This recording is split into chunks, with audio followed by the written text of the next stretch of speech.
Hey kids, you're listening to the internet's wettest podcast about video games, consoles, and pancakes. The SML Podcast. Prepare for the SML Podcast.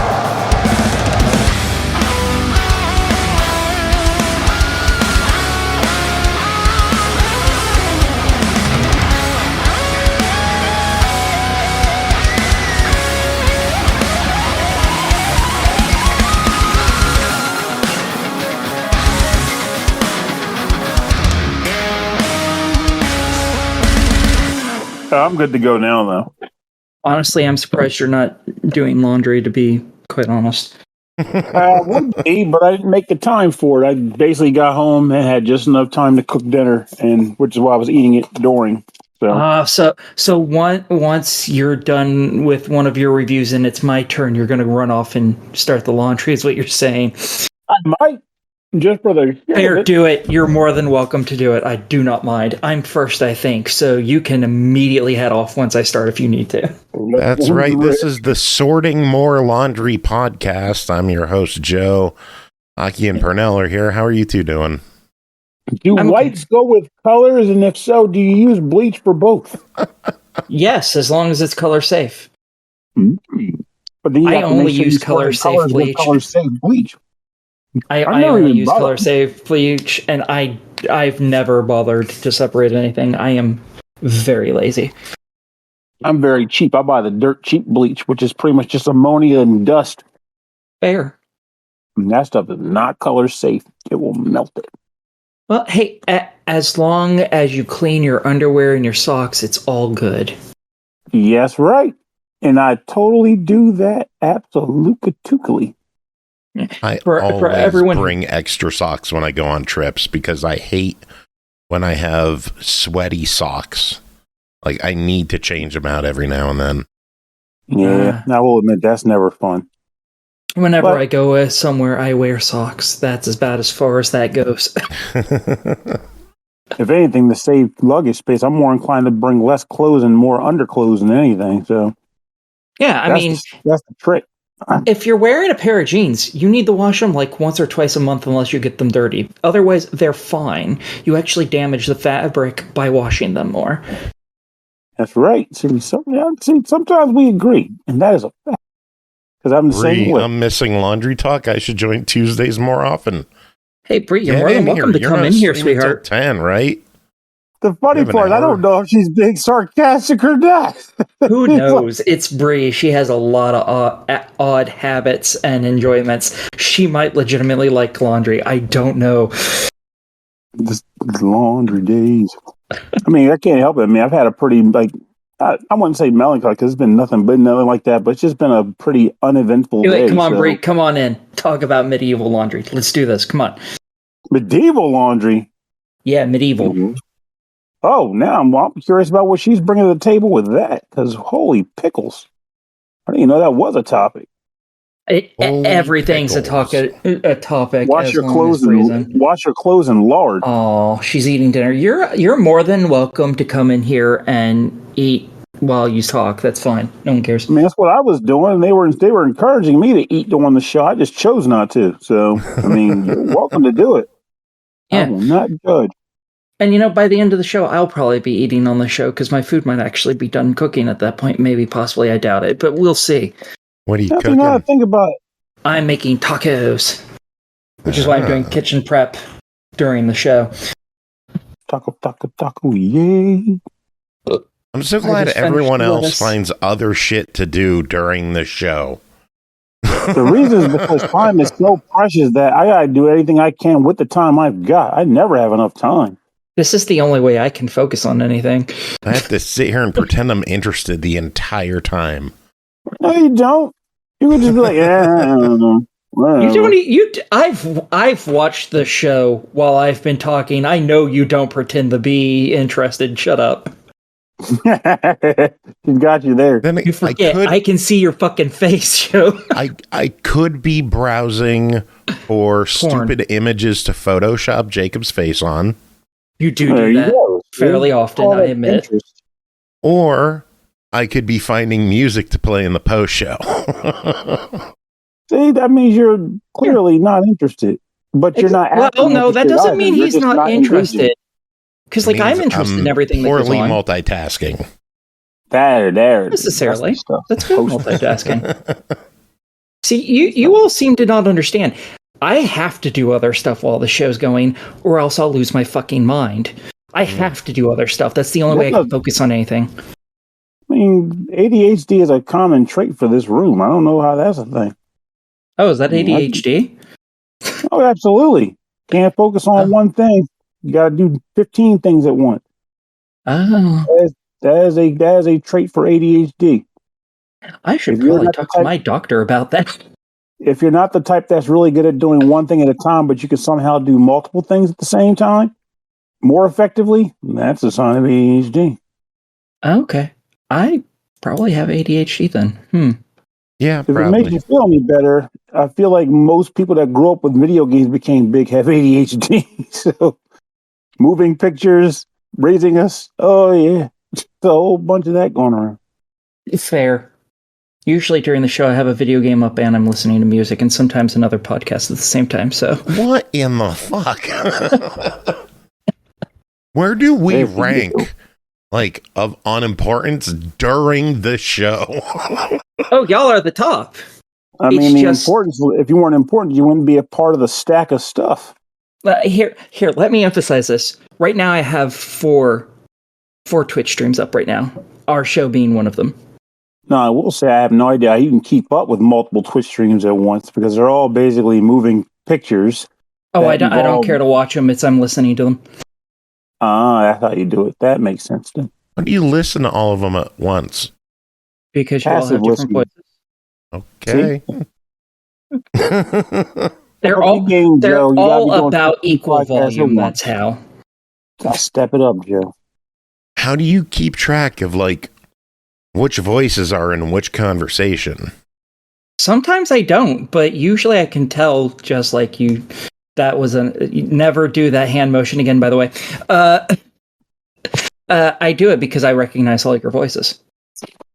I'm bad with your name. Don't do that, Joe. That's bad. I forget your names fairly regularly. That's pretty common for me. But I remember your voices. So I know who's on what. Quick, what's my name?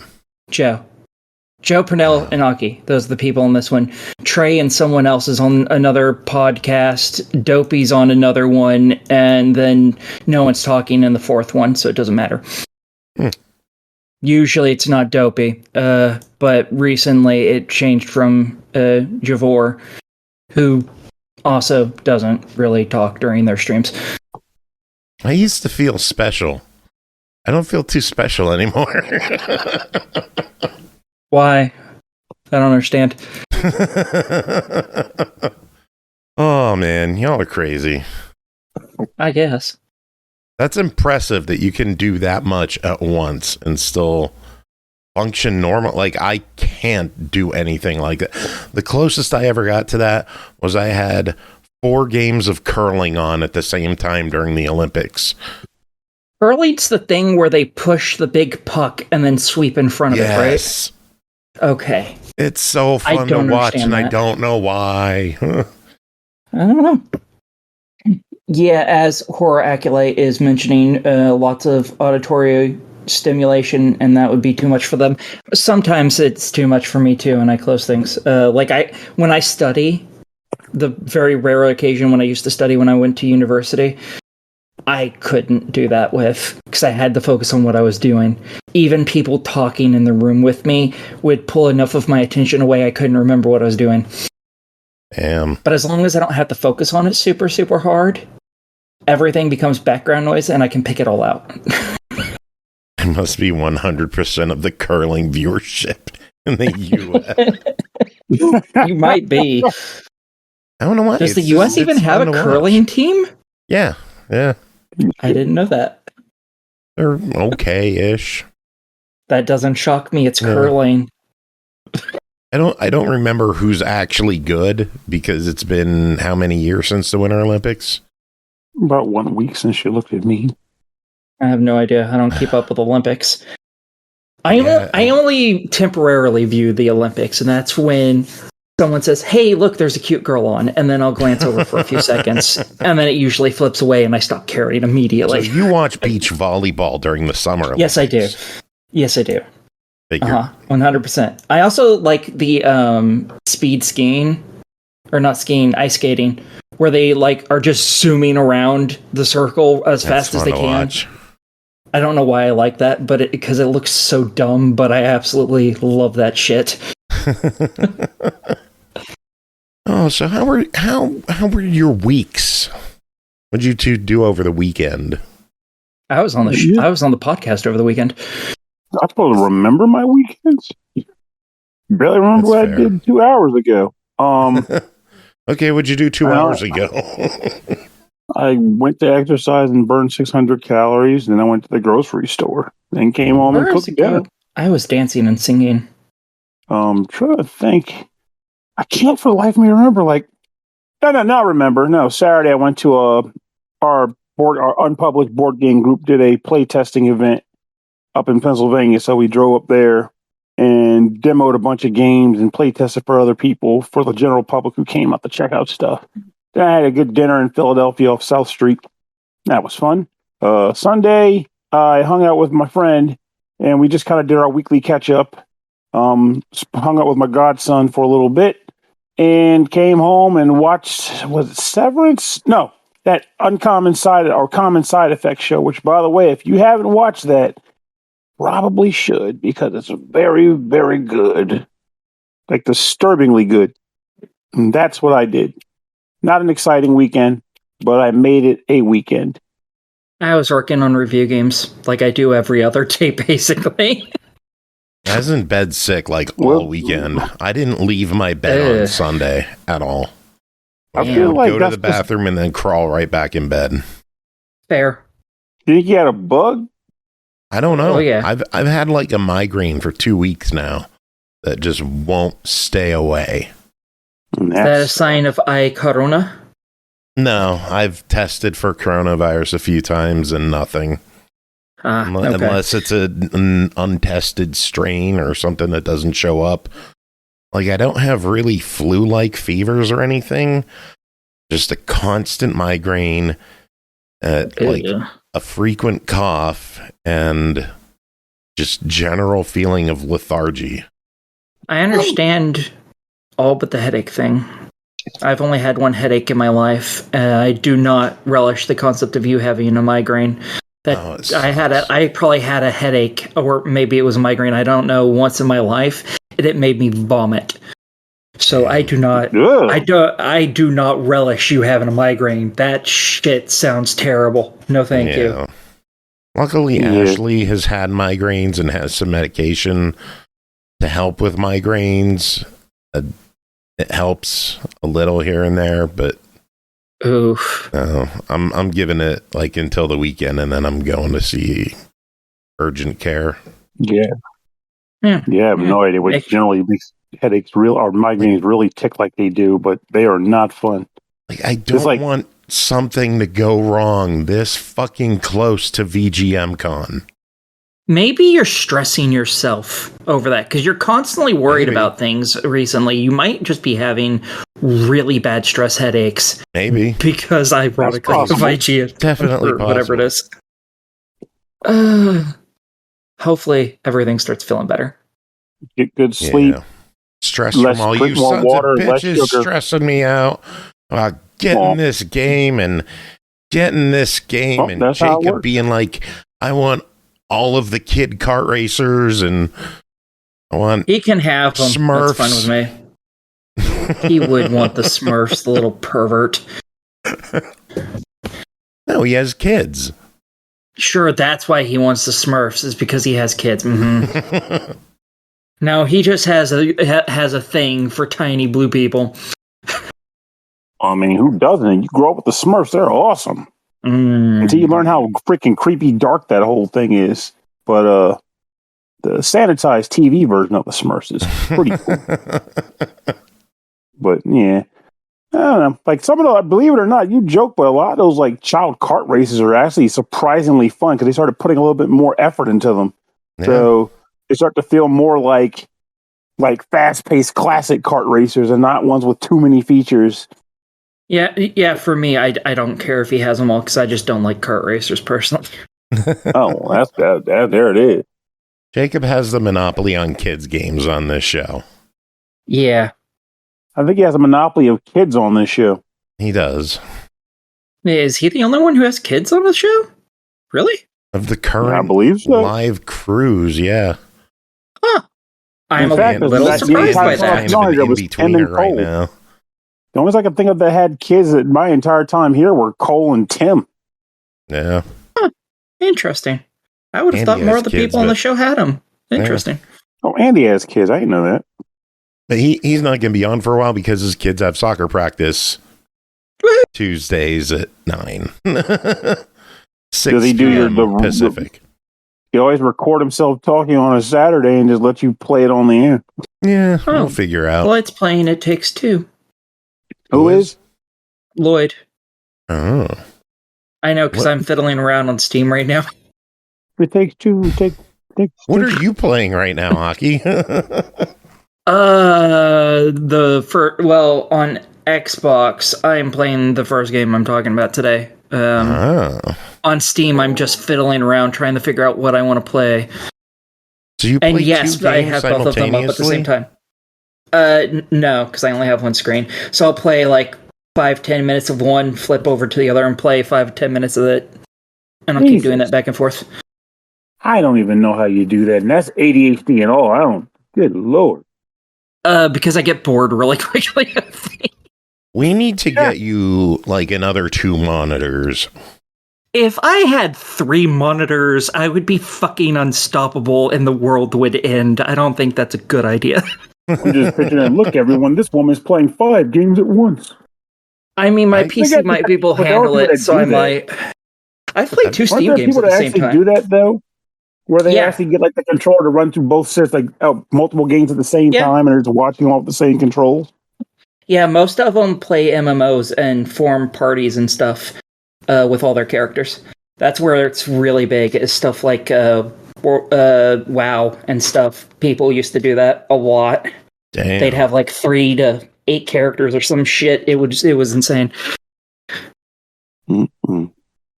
I couldn't do that. I don't know. That's I couldn't either, but I can't play MMOs. That is insanity. Oh, man. So what's coming out that you guys are interested in? We haven't really talked about upcoming releases that much lately. What's on your radar? I don't keep up with anything anymore. Time just doesn't exist. Like, you notice, in the rare times where I actually ask you for a game nowadays, it's like, oh, yeah, well, I'll take a 5-minute break to look through something. Oh, that would be cool if that shows up. Alternatively, what I end up doing is just playing my favorite game, which is buying games I'll never play. And then I'll just go on the Steam store, buy 10 games, and they'll just sit there. But hey, it was fun shopping.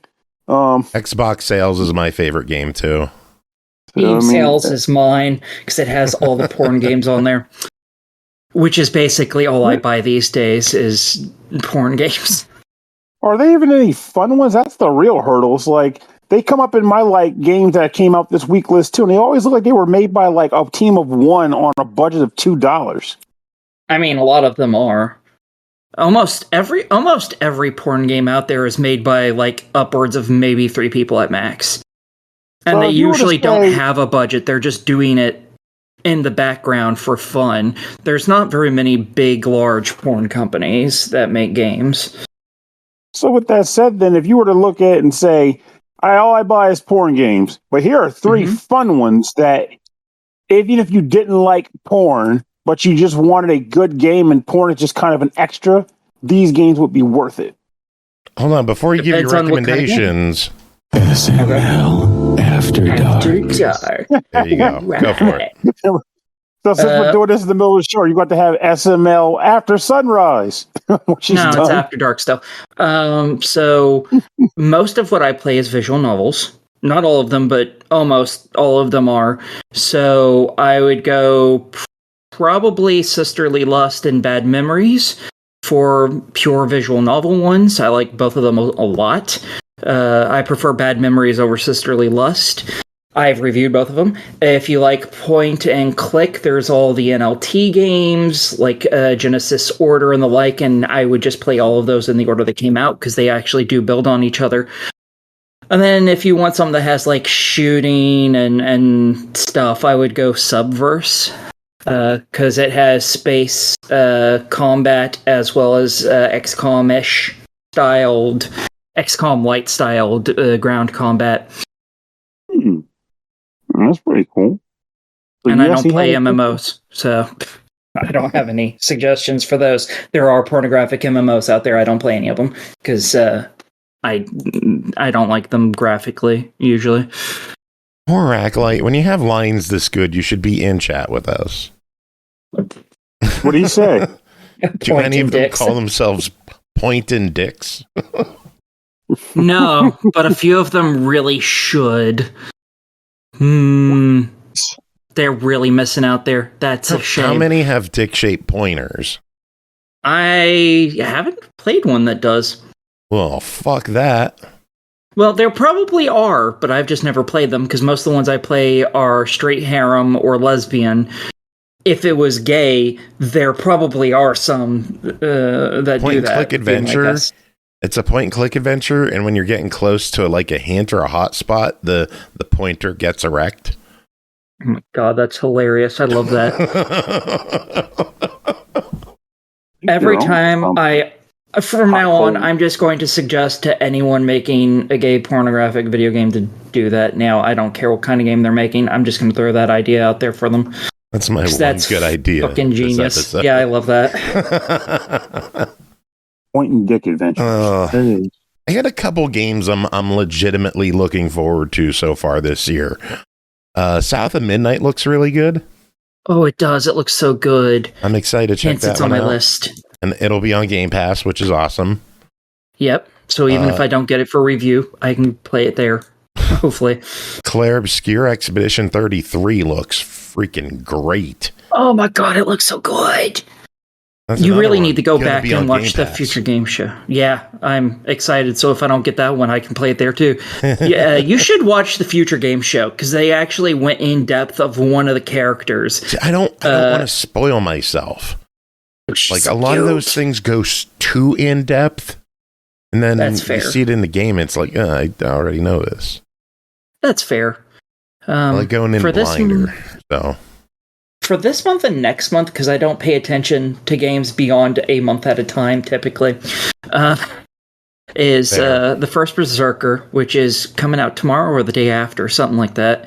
One Last Breath, which is coming out on the 27th. South of Midnight, obviously, and Claire Obscure, obviously, but also Blueprints, Moving Houses, which I technically reviewed on Steam, but it's coming to Xbox, which is awesome. And that Once Upon a Puppet game, where you're controlling the puppet with as disembodied hands. All those are on my list currently. So yes, and then think about. Oh, go ahead.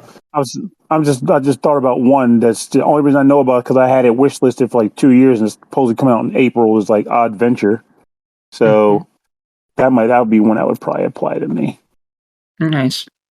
See, almost everything else on my list that I would know about would be a porn game, and I don't actually keep track of when they get released because there's so many. There's just so much porn. How do you keep track of it all? I mean, just from when we went on break, just that and no more. Let's see here, because I actually have a list of all of them. There's 2, 4, 6, 8, 10, 12, 14, 16, 18, 20, 22. 22 just while we were gone from break. Damn. I take that back. I do get, because again, they show up on my list too. And it's like you said, there's a lot of them. Yeah, these just aren't just porn games either. These are porn games that I would want to play. This is ignoring all the other shit that came out. There was probably closer to like 70 or 80 of them that came out in that 3-ish month span. These are just the ones out of them all that I want to play. So, yeah. So much porn. We've got a lot of So much porn, so little time. What about Fantasy Life I? Anyone have their eye on that? Oh, yeah. That one. Oh, 100%. Fantasy Life was the best freaking game on the 3DS. So, yeah. I have very high hopes for that one. I'm not sure how it's going to feel get it on. Older. Probably Steam at this point. I legitimately, off the top of my head, don't know what that is, so I have to look that up real quick. It's a fantasy life sim. The thing is, like, I'm not sure how well it's going to hold compared to like the previous ones I got to play because of the fact that the friends I was playing it with back in the day, who's to say they're going to be still interested in playing it in the modern day? But yeah, at the same time, even if I'm playing it by myself, I'm assuming I'll still get a good chunk of fun out of it. So I'll take what I can get. I'm excited at the fact that not only is it going to be on everything, it's going to be cross-play and cross-progression. Ooh, I like that. More companies need to do that. That's amazeballs. Yeah. They definitely do need to start doing more. Cross-progression is awesome. Very. I'm definitely looking forward to that one. For now, we'll have to play together and maybe we could get married in the game or something. Oh, the first part sounds awesome. I don't know. Does Fantasy Life have marriages in it? I mean, the old ones didn't, but who's to say the new one won't? Yeah.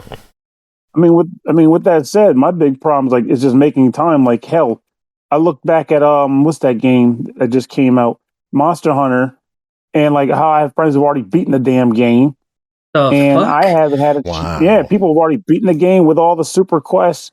I may have put 10 hours into it since the damn thing came out. So it's like I don't really do much. It's like time, like for me, time to play stuff is limited and rare. So yeah, I am so lucky. I don't have to deal with that. If I want to play something, I just turn it on.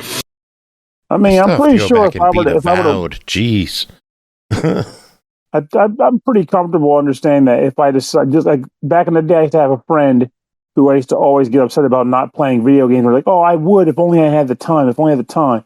And then like one of my good friends at the time called him out on it one day. It's like, no, just admit it. You don't play video games not because you don't have the time. You just don't make the time because you'd rather do other stuff. And the moment they said that, they were like, you know what? I guess you're right. That is what it is. And when that happened, I got it. And now I'm starting to realize the same for me because I'm doing so much shit all the freaking time now that I'm choosing to do. I'm scheduling it and all that. But the trade-off is that now I don't have any time. So I just have to eat it. I accept the fact that I just don't have time anymore. Y'all want to know how I make time? I went to sleep at 9 a.m. this morning. Good Lord. I remember back when I remember watching Married with Children and thinking that was an awesome thing to do when Al Bundy stayed up all night to watch his car. It's like, oh, people do that. I should try to stay up all night too. Yeah, I was up until 9 playing Subverse, actually. I think it was that I was playing. And the first game we're talking about today for review. I was playing both of them. And I went to sleep and I woke up at like 2 something and started playing some more games. That's pretty good. I mean, that is impressive. 20 hours. I need to... ever since I rearranged my office and moved the TV, I haven't played as much Xbox because I have to like get up and reposition to like a different part of the office instead of just swiveling my chair. So now you're a PC gamer? No, because I don't play on my PC. Oh, then what the fuck are you playing on? You're not playing on your Xbox? You're not playing on I'm just working more. I'm sorry, that sucks. Just like doing more editing and sending more emails and writing more letters and all that kind of fun stuff. I am so sorry. That sucks. I know, because that used to be my job at the other place I worked at. That shit is terrible. I am so sorry. Yeah, writing emails? I'm the one multitasking today because while everyone was talking about porn games, I'm over here finding out the information for Galactus Publishing. I could try getting an adventure for Pernell.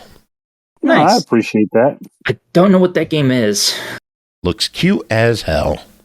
RPG. I'll drop it in Steam or in the it's Steam. I'll drop it in the Twitch chat. Thank you. It looks cute. So hopefully we can check this one out, Pernell. I will. Oh, it's all hand drawn. It looks. Yeah, very nice. Earthboundy. Very. Yeah, anything that's Earthbound gets my money. So. Oh, so what you're saying is we don't need to get this for you. You'll just buy it, is what you're saying. Well, that's pretty much how it's been. Like, Joe can vouch for that. I'm like, if you can get it for me, I'll take it. But these days, I'm just, that game came out. I guess I should just go ahead and buy it then. But if I can get it for free, I'm not going to turn down free either. Come on. I'm a human being. I'm not made of stone. I would love to be able to just go out and buy all the games that I want. That would be just fantastic. It's the trade-off of life, right? Like, just like when we were all kids and we had tons of free time and we told ourselves, man, wouldn't it be great if I had an adult life with an adult job and made money and I could buy whatever I want and do whatever I want? That's what I was like. Shit, I don't know what you were doing, but I was like, I want to be able to buy my own shit because I have all this free time, but I can't get any games to play because we have no money. If I could get money, I'd have all this time and cool things to do.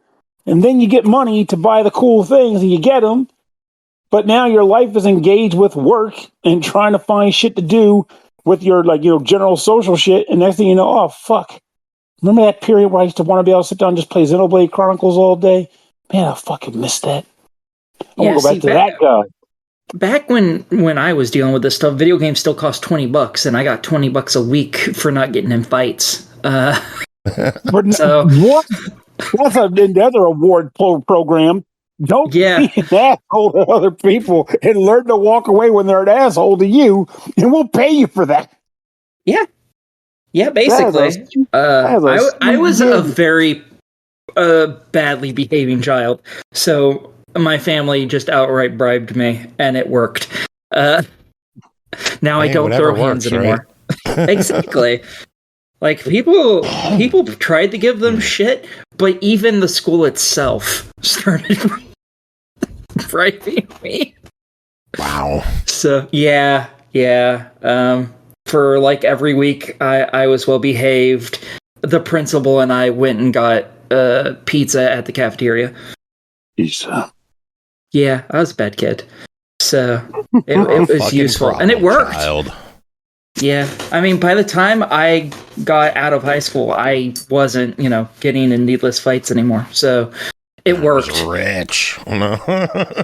No, because I bought video games. Up from all my fights. Yeah, no. Every $20 bill went every time we went to Sam's Club, because that was back when they had video games there, and it was all the video games you never fucking heard of. And I would go and buy just cheap-ass video games. I was like, oh, this seems kind of cool. Whatever, I'll buy that was Woolworth. That was Woolworth and like old Nintendo games like Star Soldier. Yeah, that's where I found Legend of Dragoon. I think I got Kid Icarus of Myths and Monsters for Game Boy from a Sam's Club when I was a kid. Yeah, that's Sam's a good Club get right there. Bitchin'. I got that game from Kool-Aid. Yeah. 1,000 Kool-Aid points. I think almost every last one of my PlayStation 1 and PlayStation 2 games came from Sam's Club. Almost all of them. Because the games you described, were they like in a clearance bin or something? Or are they just games they normally sold just cheap? Sam's Club back then didn't have any of the AAA games. They had just all the bargain bin shit that no one could fucking sell. If you have heard of a game, but no one has ever heard of it, it was probably sold in a fucking Sam's Club at one point in time. Or Kmart. That's what it was. Yeah. And, but yeah, so I went there and I always bought video games just because it was cheap. And yeah, then GameStop really took off and they stopped selling anything but the big name games at Sam's, and now they don't sell them at all anymore. It's a shame. It's funny. There's actually like some bargain bin games that were sold at like Kmart for dirt cheap that are worth money now.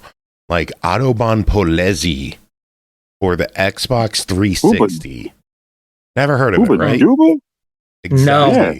Shitty racing game goes for like $130 now. Damn. But when you could have got it for $5 at Kmart. How much is a fully boxed Legend of Dragoon these days? Oh God.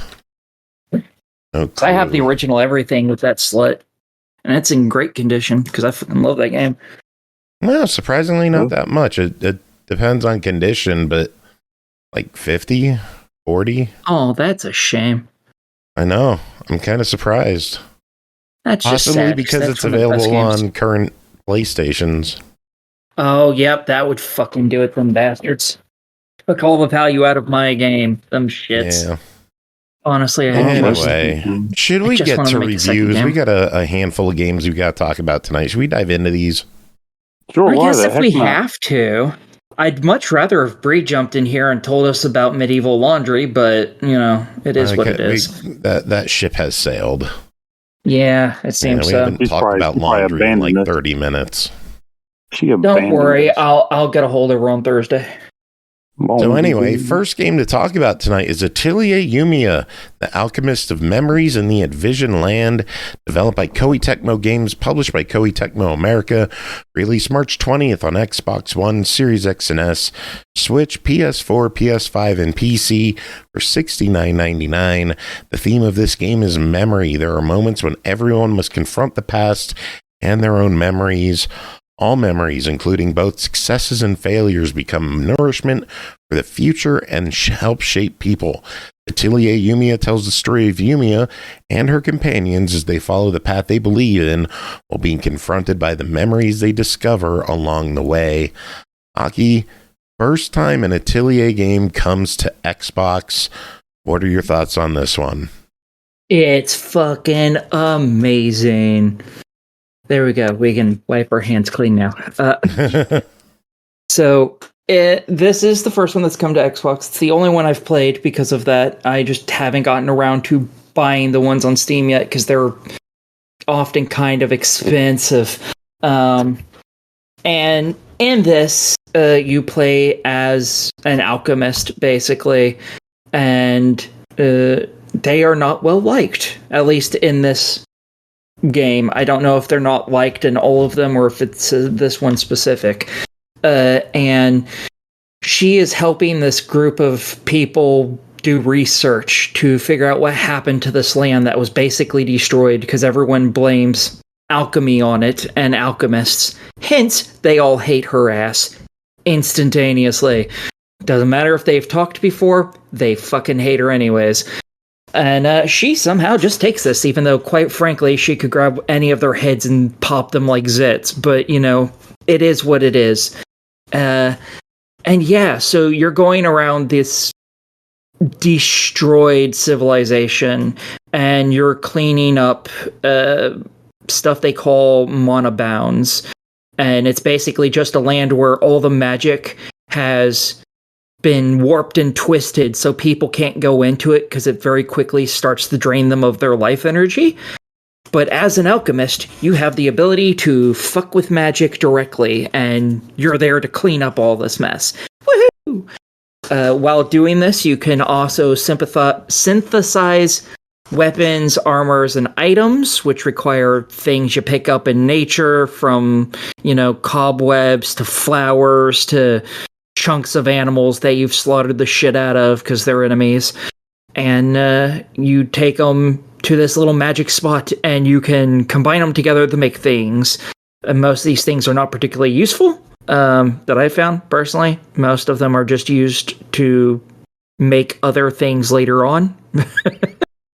And while you're playing through this game, you do quests and the such, you know, go defeat these monsters, find these items and bring them to me, stuff like that. Pretty basic things. And you get skill points that you use to level up one of 3 sets of trees. There's a combat tree, there's a synthesis tree, and there's an ingredient tree, I think is what it is. And they take a lot of points to max out. I don't know how I'm ever going to do it, but it's going to happen at some point.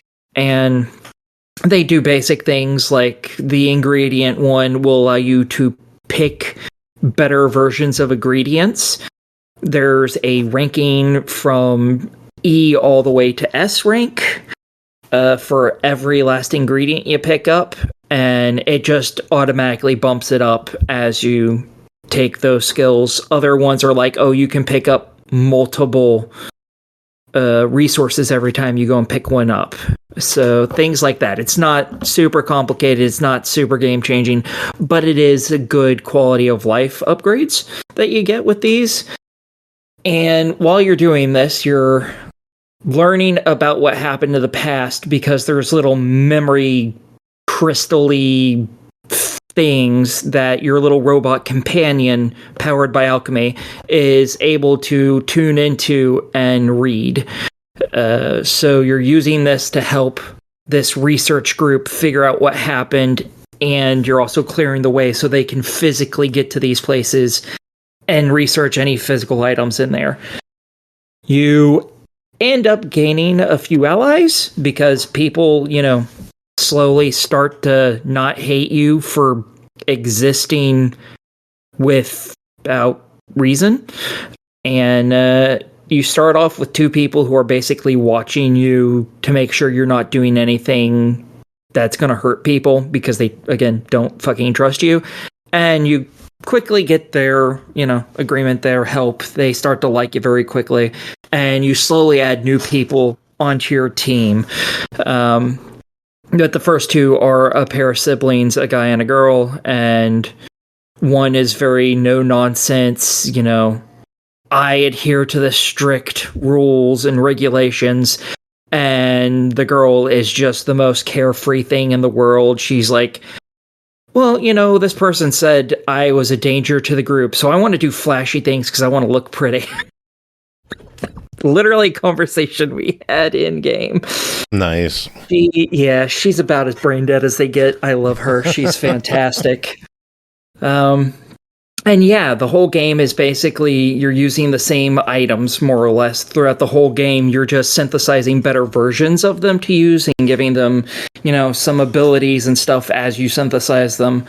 And as you level up all your skills and stuff, you get better and better synthesization items to make stuff even better, and it's great.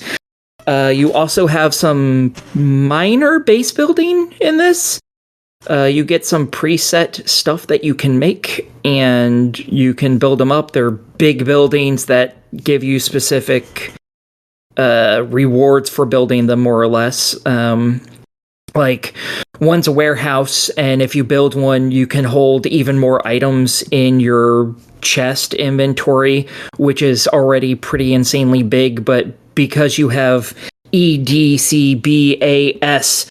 for every single item, that means there's 6 versions of every single item you pick. So God. Very quickly you can run out of room, even though there's easily over 1,000 spaces for stuff in here.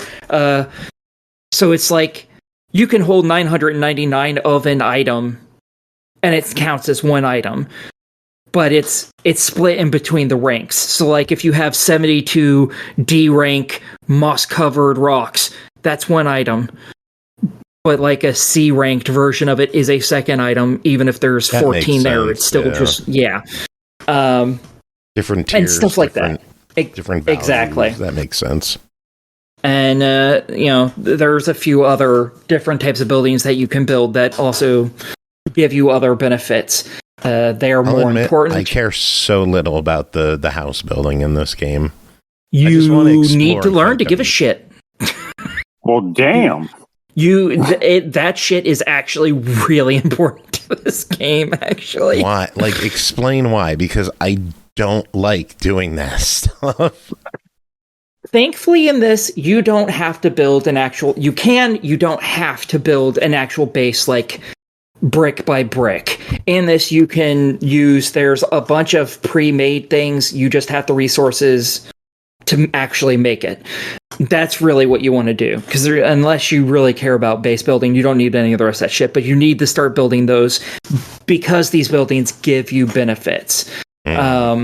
For instance, as I said, the warehouse increases how much you can hold. Like, you place that down, it affects you for the rest of the game. You have extra spaces. Another one allows you to make duplicates of items given enough time. Guess what? That's really fucking useful. If you can turn one item into 999 items, That's really useful, right? True. Maybe in a few more hours I'm having fun exploring and fighting. Oh yeah. Yeah, the exploring and fighting is really fun. And I think what makes it so enjoyable, one of my biggest takeaways from this game, it is very good looking. Oh yeah, it's super cute. I wouldn't call it a beautiful art style, I would call it really cute art style. It is very anime, cartoonish, very pretty. It's very cute. The landscapes, the background, I think it's just a gorgeous game. Yeah, there's some of the enemies in this game that I'm like, I just want that as a pet. What the fuck? Just let me have that as a pet. Don't make me hurt it. Just let me pet it, please. It's good to see games that use color and it's not just all grim and dark. Yes, I can always appreciate that. And it's not very flashy, thank God. That's not going to be true for the other game I'm reviewing today, sadly. So you're going to have to worry about the buildings just enough that you have to place the pre-made buildings. That's really all the focus you need to put on. The only one that changes that kind of shit up is the comfort buildings, which is the first one you get access to. And you put enough of that in an area, you get rewards and stuff when you use it. Like, for instance, in the first place, where you actually have to put one, you can get, like, you put enough of the comfort buildings in there to get 600 comfort points, and you've maxed out the comfort ports for that area. It'll give you 2 items, and anytime you sleep in a bed in the area, it lets you do more damage, and you pull more resources every time you collect a resource. So they are useful. Not the most useful things on the planet, but they give you more stuff, especially if you like base building. All the other ones are significantly more important, so you're going to actually have to worry about that to a degree later on. Gotcha. Oh, what else? I don't know if I have anything else to say on this. Well, let's talk pricing on it. They have a few tiers you could go with this one. They have the game is $69.99. They have a deluxe edition that comes with a costume pack for $79.99. Or they have the ultimate edition that comes with the season pass, which by itself is $44.99. The grand total for that is $120. Let's talk base game because we didn't have the ability to check out any of the DLC, and there's nothing really worthwhile at launch DLC wise, just some costumes. There will be an expansion coming. 2 expansions eventually. Yeah. Additional maps, they're calling them. So I don't know how big the maps are going to be, but those are planned by the end of October, I believe. So let's just discuss the game itself is $70. What do you think? I think it's worth it. When you first start the game and you're looking around, you might be like, oh, this seems like this is going to be kind of small, kind of short, because you see one map. However, the map is much larger than what you see, because it's just one map. And it's pretty sizable. But there's like there's, I think, at least 2 more, and I think there's actually 3 or 4 more, actually. But you get access to each area after you finish that area. I think there's 5 areas total. So it's a nice big area. I think it's worth that price, even though when you first boot it up, you might be like, oh, wow, this is small. It's not actually that small. And it still looks pretty decent sized as is. So I think 70 is worth it. My problem comes with these other higher tiered versions of it. The DLC, yeah. Yeah, the thing about the pricing for this is very, very simple. This is a Steam game. And for those of you who don't do a lot of Steam gaming, a lot of Steam games, 50% off, 80% off, 90% off on a fairly regular basis within like a year. So this kind of pricing on like Steam is fine. When what Xbox doesn't get that kind of pricing as often. So it's the same on Switch and PlayStation as well. So it's on everything. Yeah, but it came from Steam only originally. So I thought they were the pricing on there originally. It did? Oh, whatever. It's priced very much, in my mind, for the Steam store more than it is for console stores.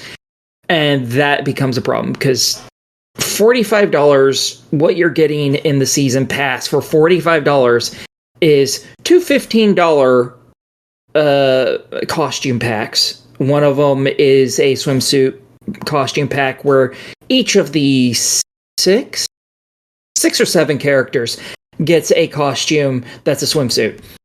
That's $15. And there's also going to be a $15 in a school uniform. That's $30 out of the 45 right there.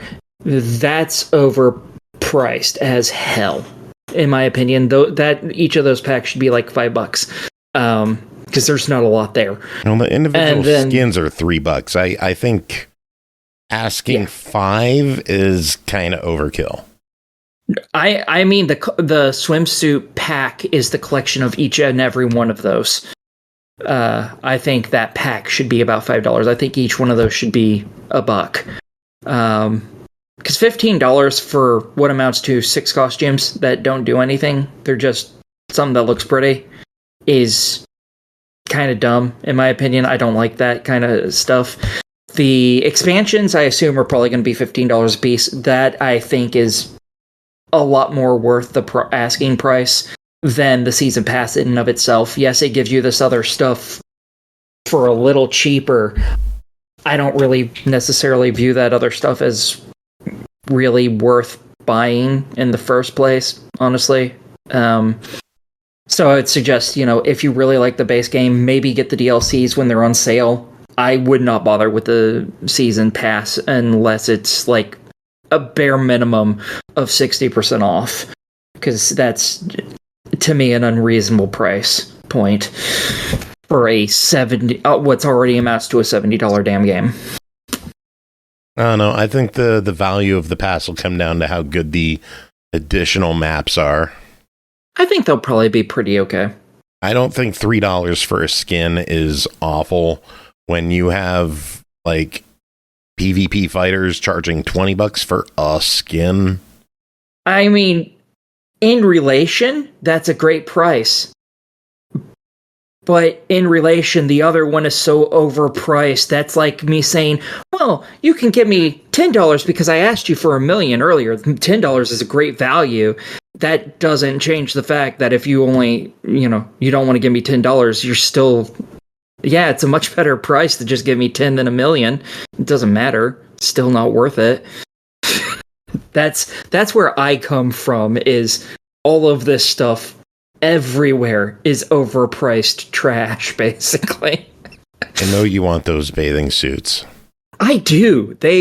Some of the characters are very nice bodies, but no, not for that price.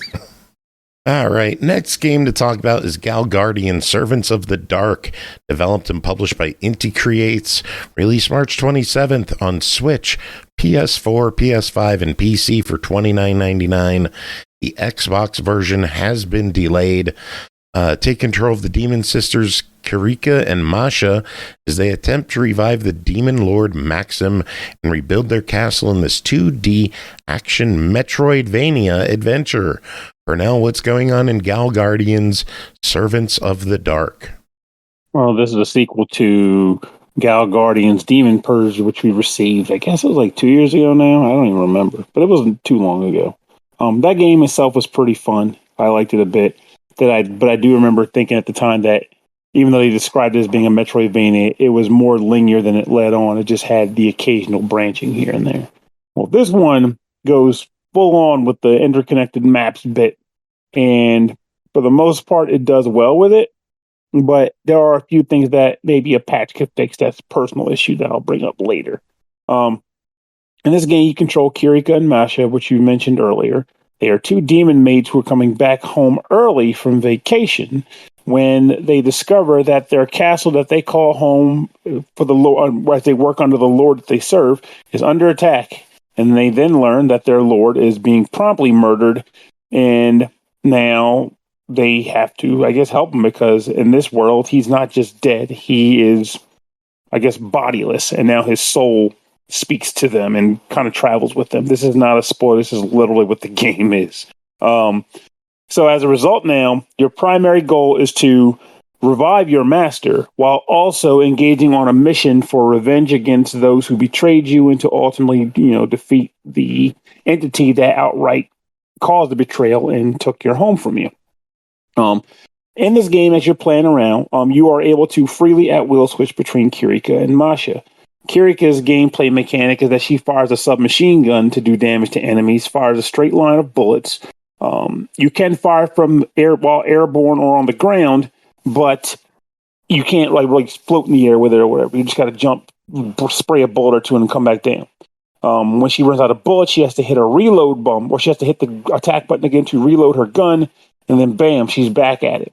Masha, on the other hand, is the melee character of the game, and she fights using a thorn whip. She can pretty much do like a 3-hit whip combo, but if you time a button press in the midst of that combo, she can do a backstep to kind of get out of danger. And that's what makes those two unique as far as their primary weapons are concerned. But the other method of primary attack in this game are sub-weapons, whereas they are items that you find, whether you purchase them from shops or get them from enemies that you defeat. They can be weapons that will be used to either do damage to opponents or even sometimes help you progress through the levels. But with that said, each weapon uses a DP or DP points, which when they burn out, you run out, you can't use the items anymore. They can be replenished at recovery stations and also by picking up, special pickups that end up on the ground from time to time. There's a multitude of weapons that exist in this game that can be picked up and equipped in these slots. And there are some weapons in these slots that can only be equipped by one of the two girls. More than you'll ever actually need, in fact. So some people dislike that. I'm kind of okay with when games give you more options because it just means you can mix and match and choose the weapons that are best for your personal playstyle. With that said, though, you get a lot of single versions items.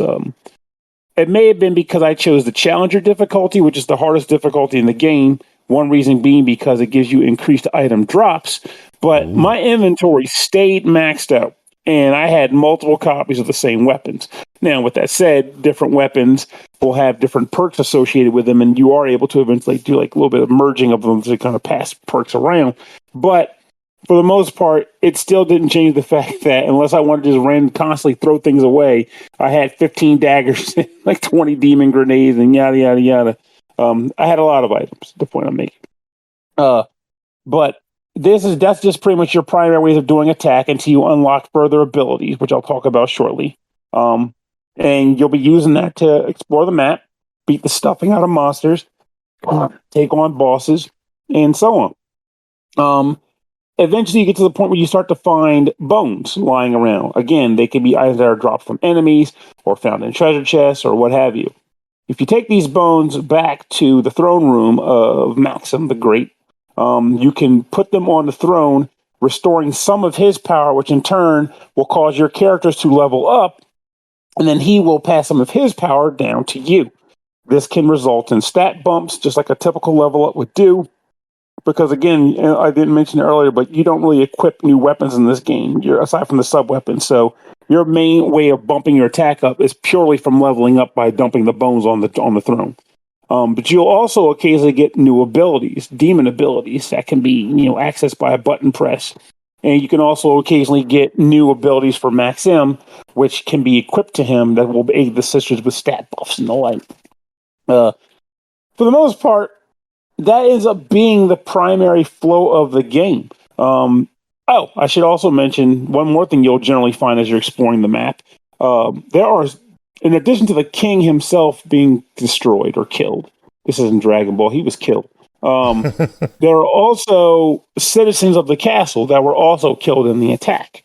Now, as you explore the map, you may come across floating soul bubbles. These soul bubbles, once collected, will go back to the castle and will hover above the corpse of which they belong to. When you decide when you see them and want to revive those people, you walk up to them, mash the X button, boom, they're resurrected. And these entities, once resurrected, will provide you with a variety of different buffs or boons at the castle, whether it be something minor like, getting a roster of all the different tutorials you've seen so far, all up to the max, or something cool like a shop where you can buy additional items to, kit your character out. So it'll behoove you to explore the maps to the best of your ability and find all these poor dead people and bring them back to the world of the living so they can charge you a nominal fee for minor services. That's just the way the demon world works, I guess.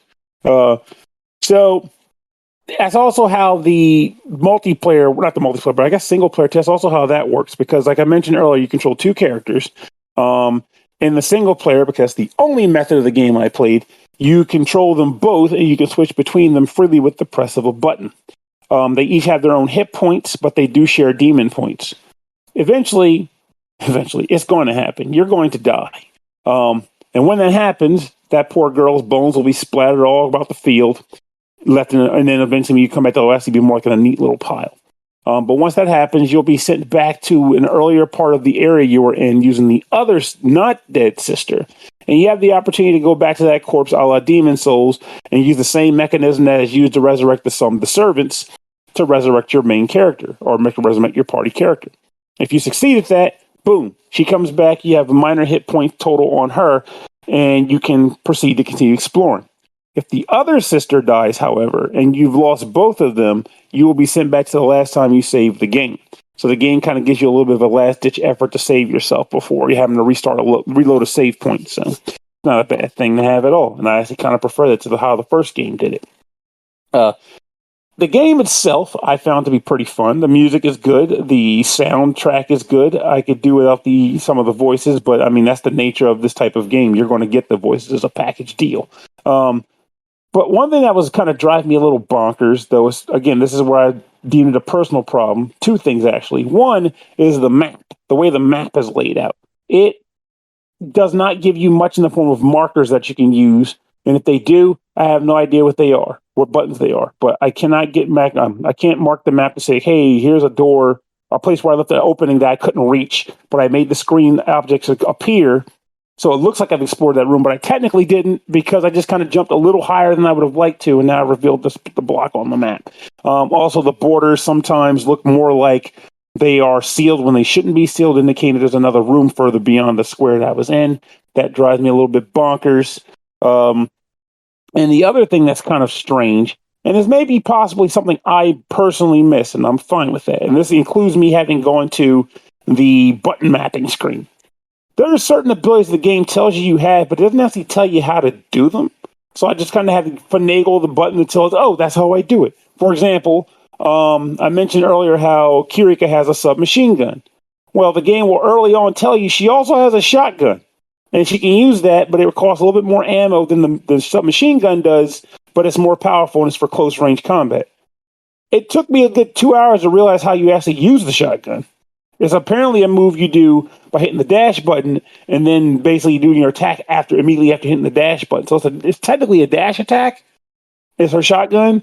Same for one of Masha's whip skills. So I'm sitting here like, how the hell do I do this? What button do I have to press to do that skill? Let me go to the configuration. Demonic ability. Let me press that. Oh, it does nothing because at the time I didn't have a demonic ability. Okay. And I have attack, sub-weapon 1, sub-weapon 2, yada, yada, yada. Nothing. And then while just mashing buttons in a fury because I was just wondering where the hell is the shotgun, I just did it. And I was like, oh, that's how you do it. That's fun.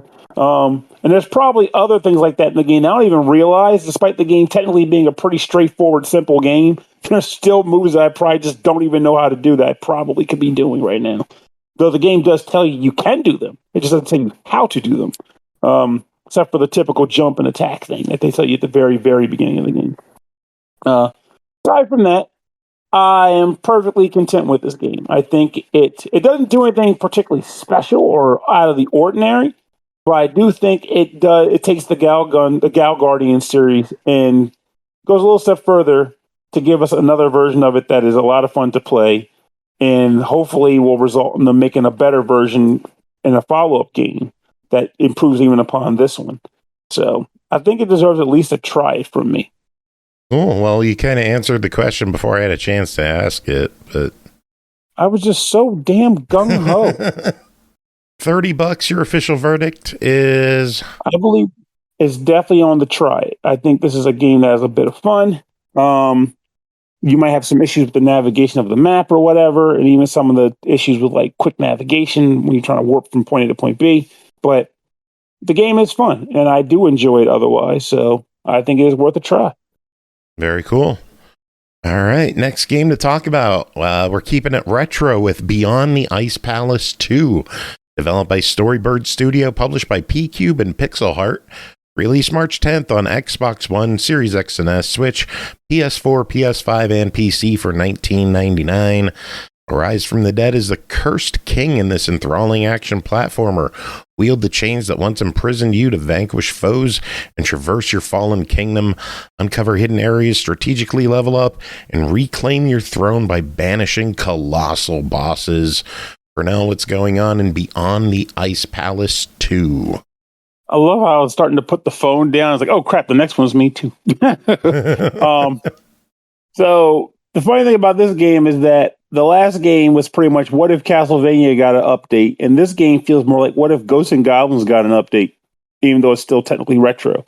Because when I try to think of what I would compare Beyond the Ice Castle to, it would be a combination of the original Castlevania and Ghosts and Goblins.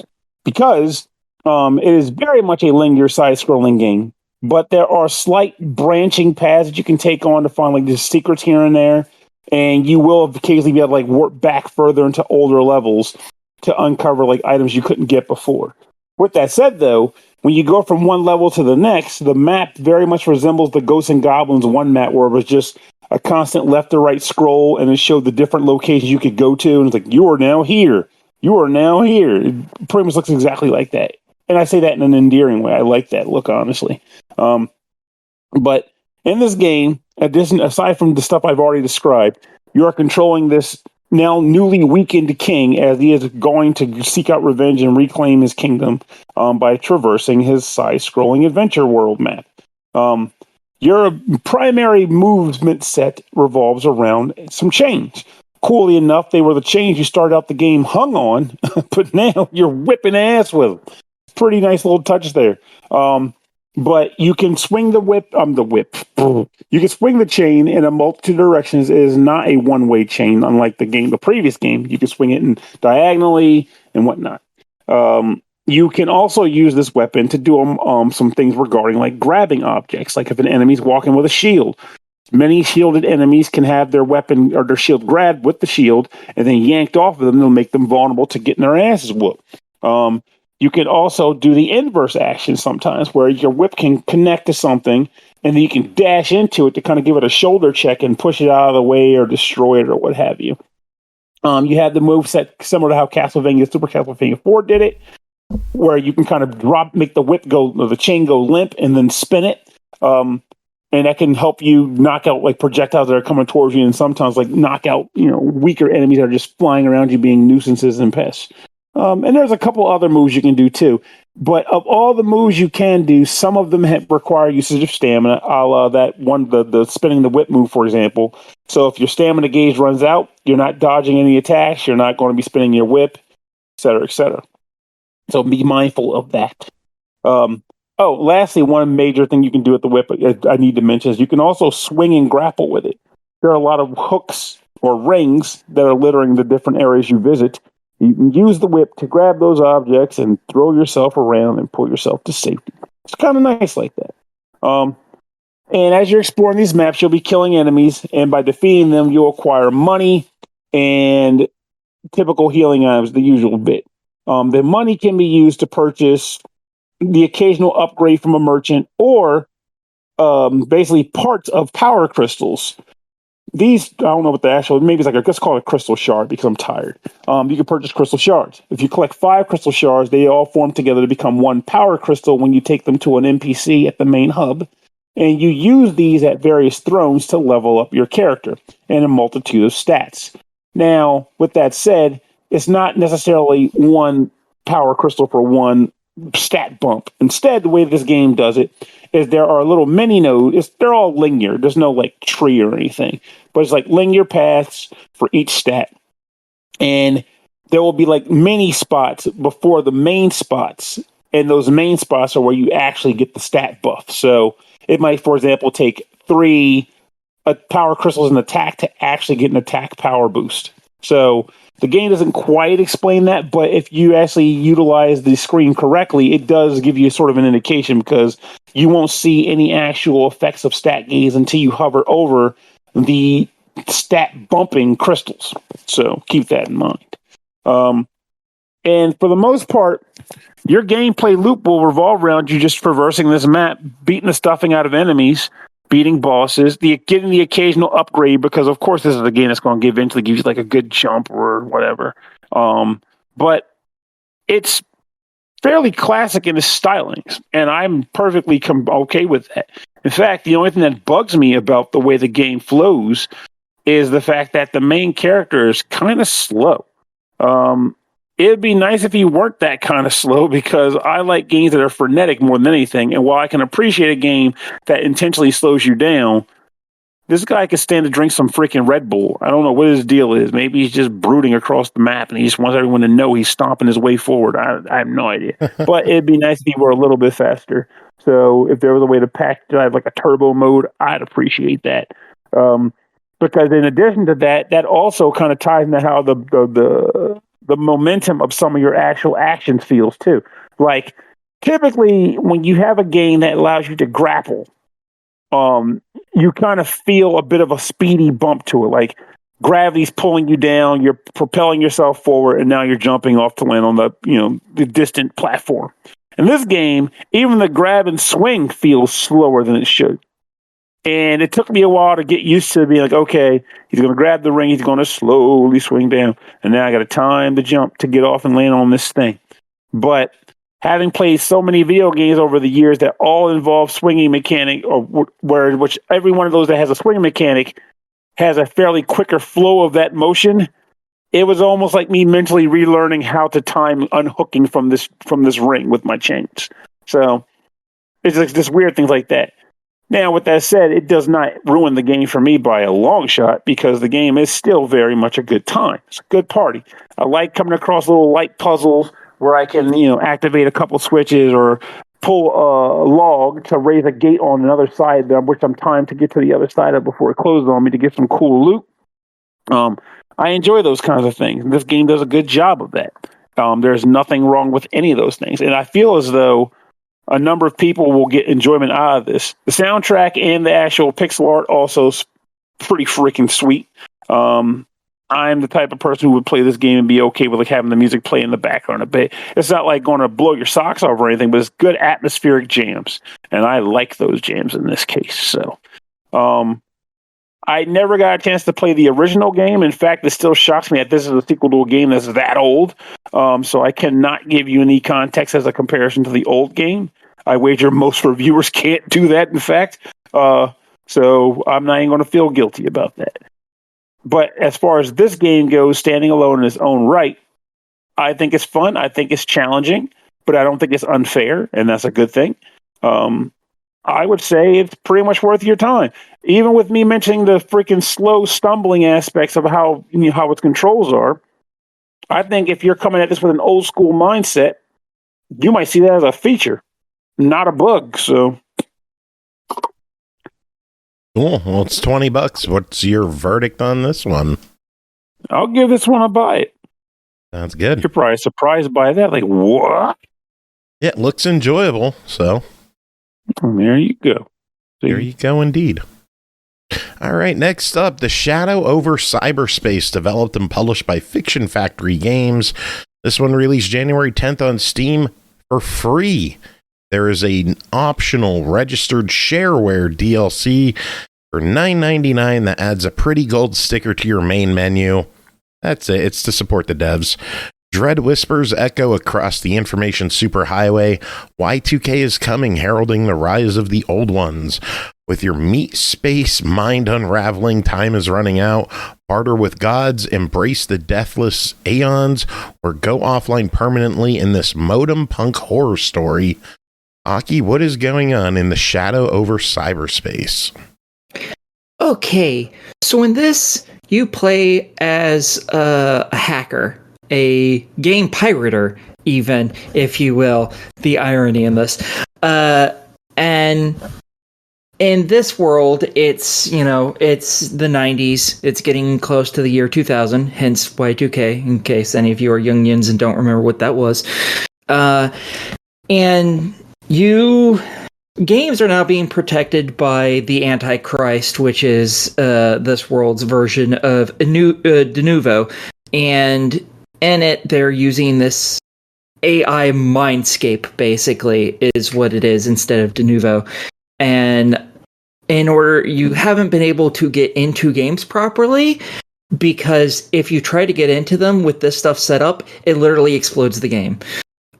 Which is cool, but extremely illegal sounding. Whatever. Wait, what? Yeah. If you fail to crack through this shit, it's anti-piracy stuff, blows up the game. Wow. That's one way to do it, I guess, folks. So, in order to combat this, you decided to try and get your hands on some software called the Necronomicon. Yes, that Necronomicon, people. Except for in this world, it's not a book to raise the dead. It is a entire little computer system made in the 80s that connects you to Cthulhu and other gods. We say gods. These aren't actually gods. They're all technically prophets, but no one remembers that concept, so they all call them gods anyways. I know Cthulhu mythos. It is what it is. I'm sorry, folks. And yeah, so you open this thing up and you're immediately infected by it. You now have what people in this world call the yellow sign. And basically, your mind is melting from the inside out. And you're butt fucked, basically. Yeah. So basically, you have all the symptoms of depression and a headache. Yeah, that's what he's suffering from, basically. So he believes the world's going to end at the new millennia, just like a lot of people did because of the Y2K thing. There's a reason why we keep mentioning the Y2K thing, because that's a thing. And basically, that's when everyone thought all the computers were going to just explode. Remember living through that? Yeah, I always thought it was silly that people were worried about that. I was like, it's not going to suddenly think it's the 1900s. They didn't exist back then. It's clearly not going to just trash everything, but everyone was really freaked out about that. So you decide that you're going to try and figure out the names of other gods, in hopes that one of them might take pity on you and clean your head of this bullshit, so you don't, die a miserable, painful death. Yes, that. And suffice it to say, every god you come across is, they're not impressed, we'll say. Yeah, they're very not impressed with you. So they all basically give you the finger in a multitude of ways, and you have to broker deals with them and help them and stuff for them to help you in return. So this game does not have a lot of options. Almost the entirety of this is just a straightforward visual novel. You do get some minor gameplay-ish elements. For instance, in order to figure out any of the gods' names or learn anything about the gods before they were gods, because most of these gods are just people plucked from the world like you and just shunted into this god space because it's weird. So you go to your computer and it has a whole bunch of search words for you, and you just click each individual one. It brings you to a website that you can scroll through because it's just a giant wall of text every time, and then your character basically sums it up occasionally what they just learned, and that's the end of that. You don't get to type anything in. There's no choices to be made. You're just clicking things, and that's it. There is also, you can break games, and to break games in this, you play Minesweeper.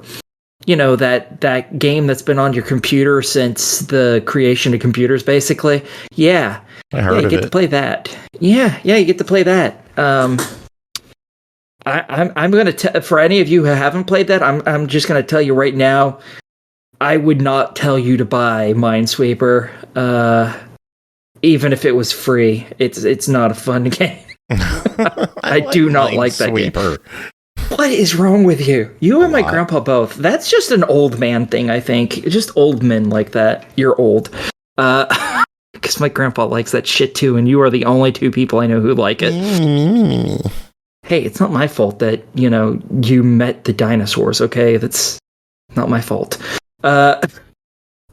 So that's basically the entirety of the gameplay mechanics of this game. You do eventually get to interact with the gods a little more, and you can make a choice to either just appeal to just one of these gods, or there are multiple that you can learn about and interact with. Or you can try and broker a deal between a bunch of them all at once to take out Cthulhu, basically, to put him in his bitch-ass place. And yeah, I did not get as far into this game as I would have preferred, and that's because during some of the sequences, again, your mind is melting because you've learned truths that, again, this is based on Cthulhu mythos. The whole concept behind that is Cthulhu and all this other stuff is so far beyond anything your puny human mind can comprehend that to even touch any of its knowledge is to invite madness into your being because you can't handle the truth. So you're going mad this whole time, and sometimes that takes visual issues with the game. Sometimes it gets a little glitchy look to it here and there. Things appear and disappear, and a lot of the gods end up being this staticky but with a lot of different colors moving about a lot in it type situation. So I couldn't go as far into the game as I would have liked because it was a little too dangerous for me to play it with my medical problems. Gotcha. So what I did play, it was an interesting concept to have all these Cthulhu mythos creatures being, instead of, sleeping ones out in the universe, metaphysical bullshit, it turned into now they're all part of the internet and stuff. It was really cool. Like, Narcotept. I don't remember how to pronounce this fucker's name. All their names are like that. They exist in Napster. That's where they exist. They exist in Napster, the old music website, folks. All of these websites are obviously, their names are slightly changed, so they're not hitting, any legality issues in game, but it's clearly supposed to be Napster, and it's fucking hilarious. Here's a question. So, did you try the visual impairment mode in the game? I don't remember seeing that. I may have. I don't remember. Oh. I am looking at the features on the Steam page. I wonder if that would help with some of the visual issues. I will go and try that, and I will bring that up on Thursday. Text-to-speech support with a special visual impairment mode. Tap the V key to activate. Oh, okay. I did not read all of that because reading, again, is boring, shockingly not boring. It's not my strong suit for someone who really likes visual novels. I'm not good at reading. No. Well, as it stands, bring that up on Thursday. It's a free-to-play game. Is it worth downloading? Oh, totally, 100%. I think if you like the Cthulhu mythos, this is going to be really for you. This is a really interesting piece. If you patently do not like Cthulhu, give it a try at least. This might change your mind a little bit. If you don't know anything about Cthulhu, then please play this. Please learn about Cthulhu. Please consume games and video games and reading materials. Please, I beg you. Because Cthulhu is a fucking interesting concept. So, yeah, I think it's totally worth playing. And yeah, for sure. Cool. Is it worth dropping the $10 for registering your shareware? Yes, I think so. And I know some people are probably turning their head saying, fucking what? Aki is saying to give money to people when you don't have to? Yes. Because the thing is, I've played basically all of the rest of their games. They're all really good, and I really like them. So if you have the money to buy this at some point, to buy that thing, I totally think it's worth it. Cool. All right, next up, Virballs, developed by Boulder Games and Chimera Studios, published by Boulder Games, released March 18th on Steam for $19.99. Hey, that was my birthday. 6 outlandish planets are overrun with Virballs, viral elemental creatures that consume each other to create exotic hybrids. Clean up this ecological disaster using Virball hybrids as devastating weapons.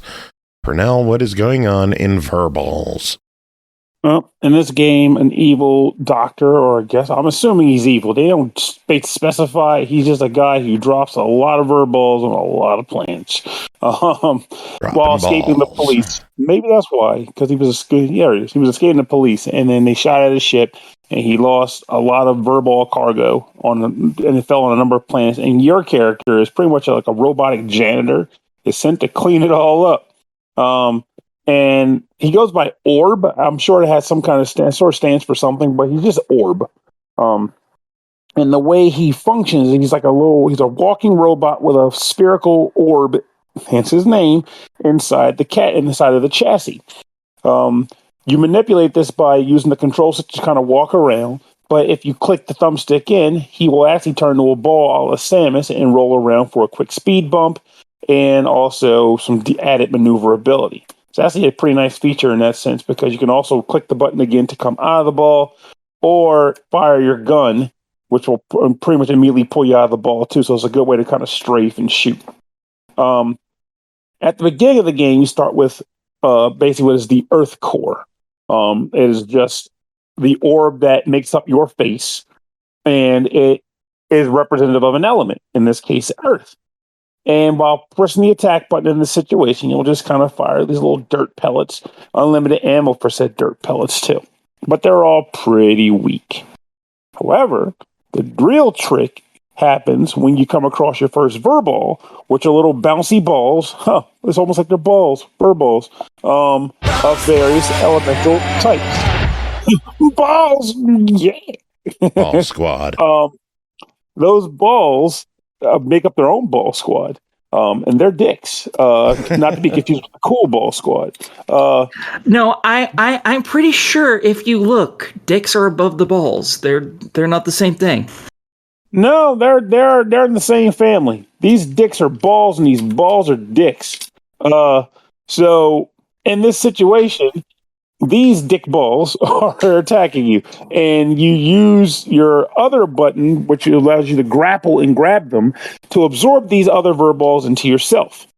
At this point, your core will fuse with the Virball you consume to create a new type of ammo. And at that point, this new ammo will have its own amount of shots you can fire before it runs out. But of course, if you grab that same type of Virball and bring it into yourself, you will reload your ammo and fill it back up.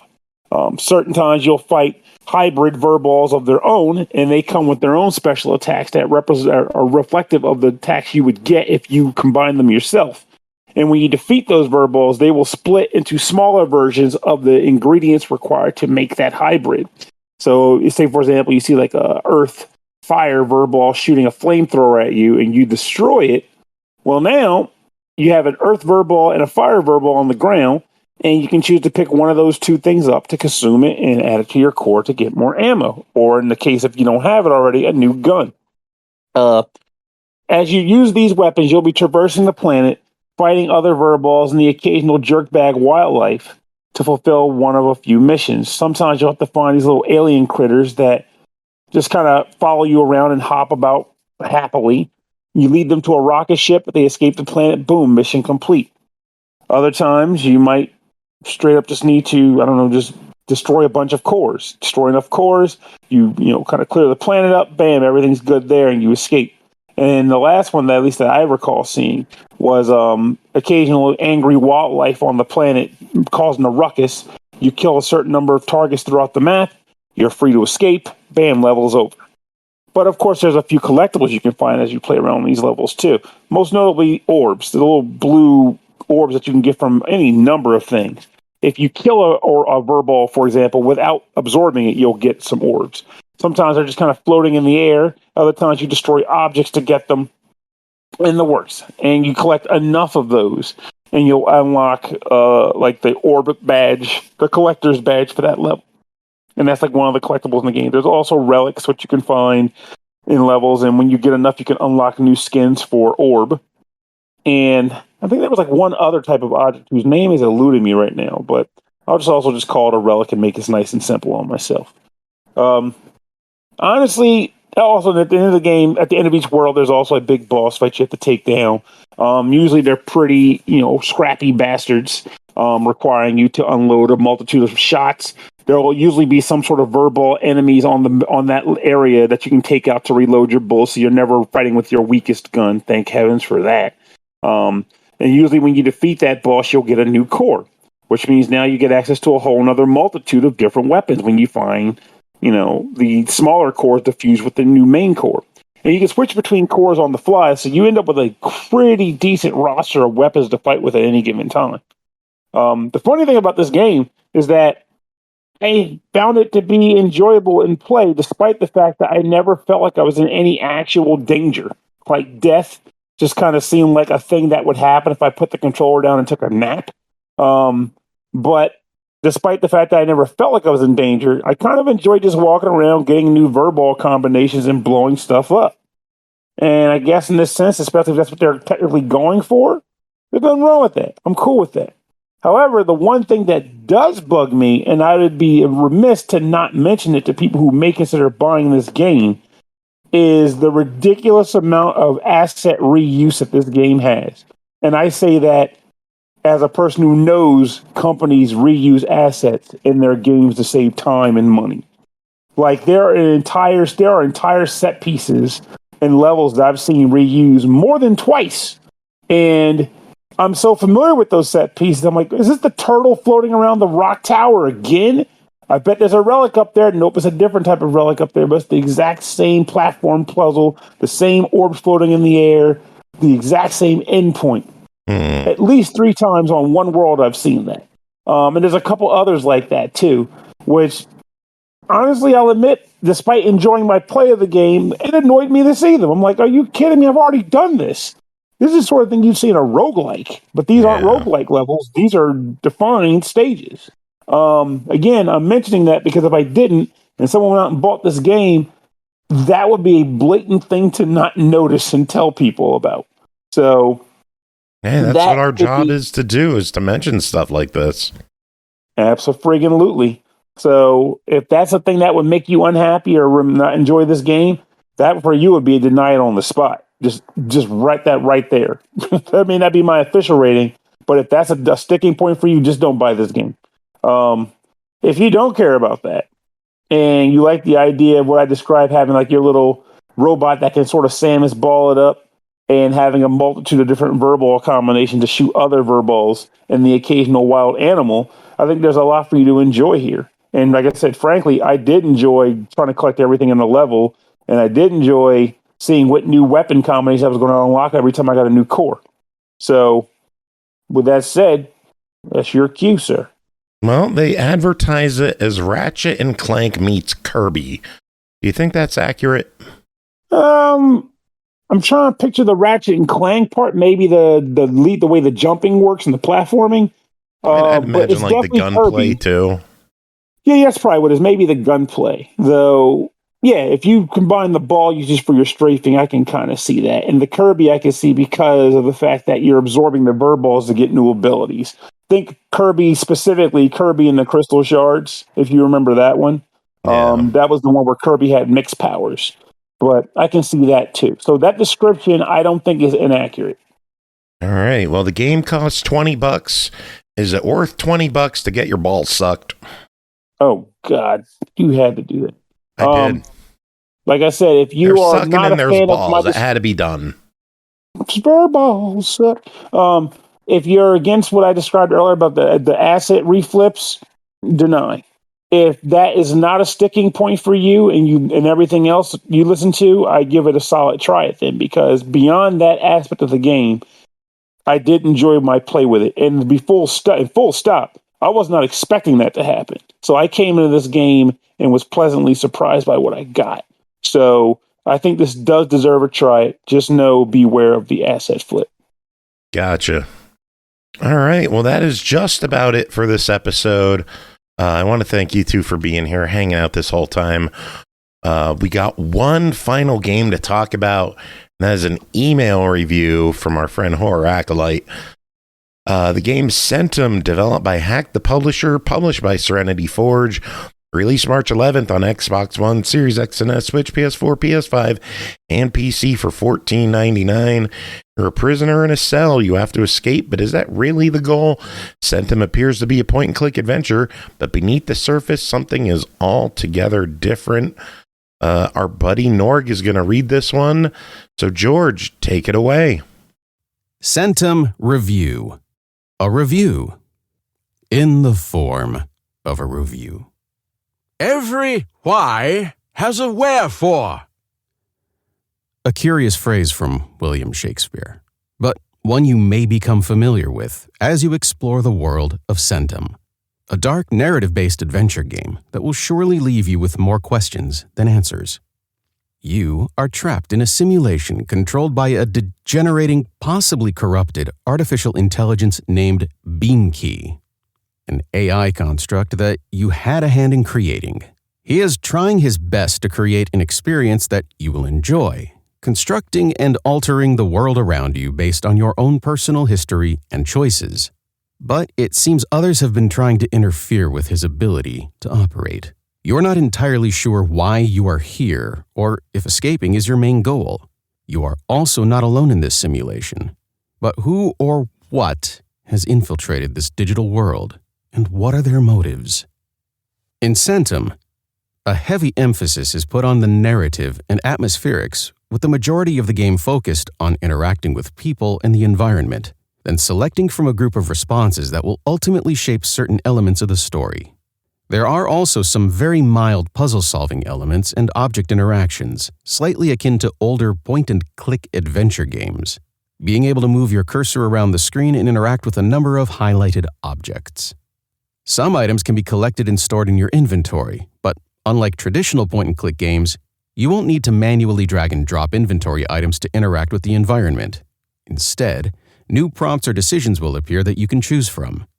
To mix up the gameplay a bit, there are also a handful of mini-games, like a retro-style racing game and tank battle game, along with some hand-drawn animated cutscenes.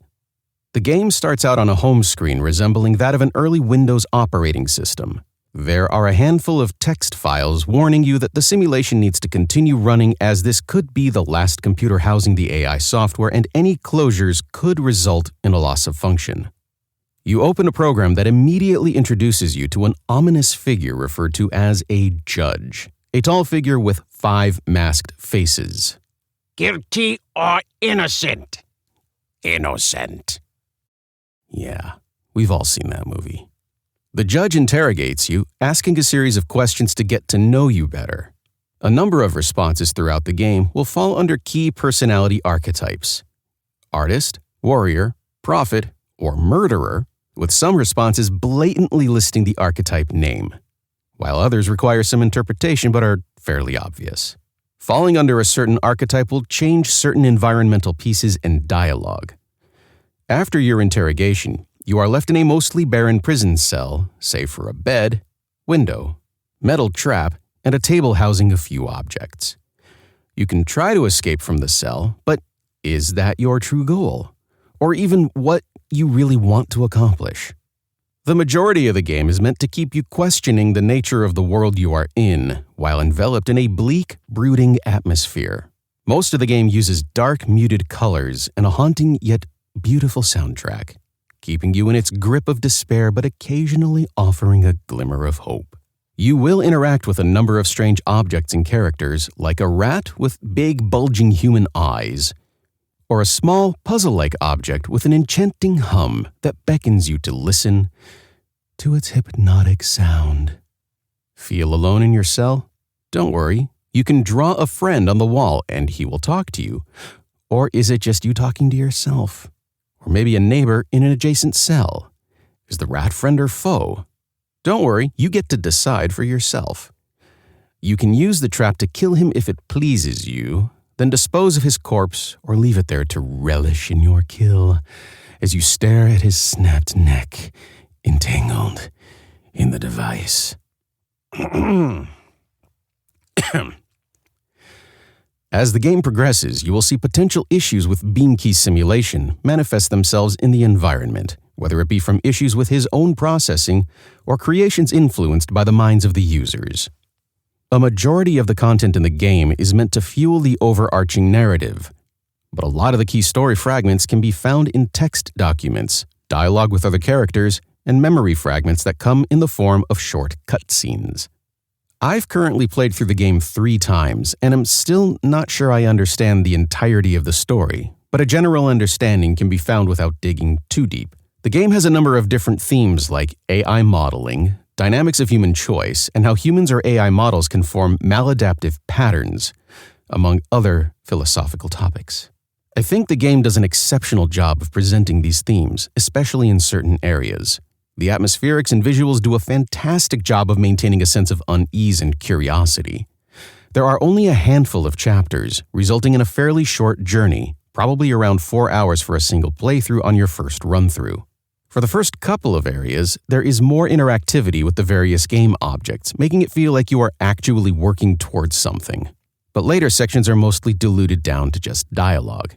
I feel like this could have been intentional, although it does remove a sense of agency from the game. It also doesn't help that even though there are a bunch of dialogue responses to choose from, and those choices do influence certain aspects of the game, after having played through the game multiple times, it didn't feel like my choices were that impactful. It is possible I missed story elements, though, just based on the number of potential response combinations. The game could have maybe been a bit longer, delving deeper into a few of the characters and story, along with more interactive elements that influence the events that unfold. All things considered, there's a lot to love about Centum, mainly its interesting story and entrancing atmosphere. I feel like a lot of issues I mentioned earlier really detract from it being a truly marvelous game, but there is still enough there to warrant interest. Maybe not as much from those seeking more traditional point-and-click style gameplay, but possibly those who care more about the story and don't mind an approach somewhere in between point-and-click adventure and visual novel. I give it a cautious buy it rating, with a moderate emphasis on picking it up on sale. Just remember, every why has a wherefore. And scene! So yeah, that's the end of a review, with a game title that sounds like a multivitamin. And on that note, I guess we're going to play some more notes, because that's kind of the way we roll around here. And Joe gave me license to pick the song of the evening. And that's a big mistake, because you've got to know that all I'm going to want to do is torture anybody who's listening to this ceaselessly. However, it is not the holiday season, so I won't be selecting Last Christmas by Wham. We're a long way from Whamageddon, but let's do something equally fun. Oh, bless me. So before I sneeze in your ear again, let's throw on a classic from the Dwelling of Dual archives by none other than CarboHydroM. It is a magnum opus to counter all magnum opuses. Opie? I don't know. Just play Unsealed already.